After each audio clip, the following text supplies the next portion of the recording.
Uy,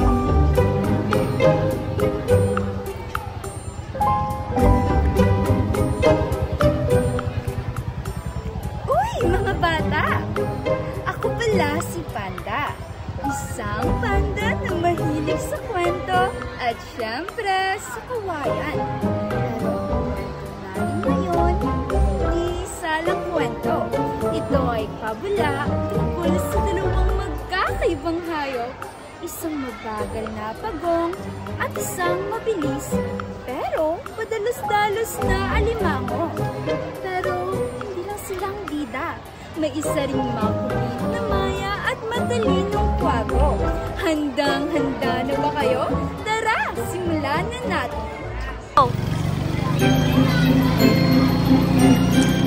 Gandang umaga, Limango. Ang bilis mo naman. Saan ka ba pupunta?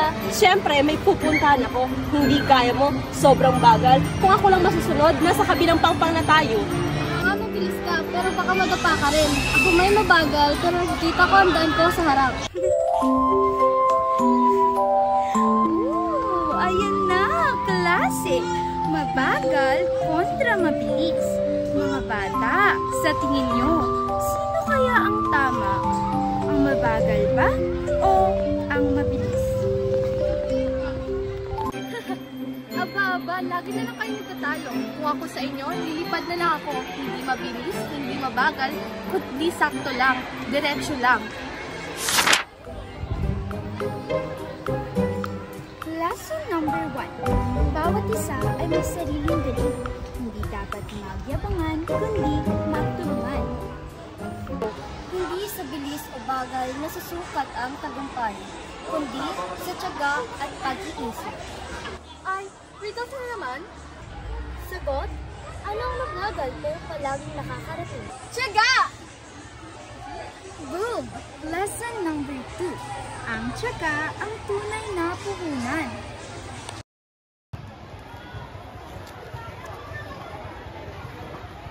Bilisan mo nga, Pagong. Ang bagal mo naman. Hindi sa bilis nasusukat ang pagdating. Kung pipilitin mo, mapapagod ka lang. Parang teleserye na to. May bida at kontrabida. Hindi masama ang debate, pero kung walang patutunguhan, sayang ang oras. Lesson number 3. Hindi masama ang argumento, basta may bunga. Ay! Mababasa ang pakpak ko! Patay! Malulunod tayo! Dahan-dahan lang! Kung hindi ka hihinto, tatangayin ka ng hangin.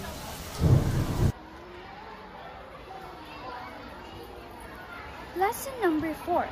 Hindi laging takbo ang sagot. Minsan, huminto ka muna.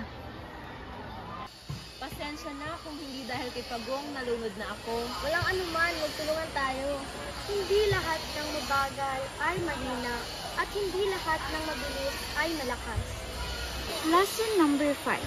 Ang lakas ay nasa loob at hindi sa bilis ng paa. Hindi sa bilis at talino nasusukat ang tagumpay, kundi sa tibay ng loob at kabutihan ng puso.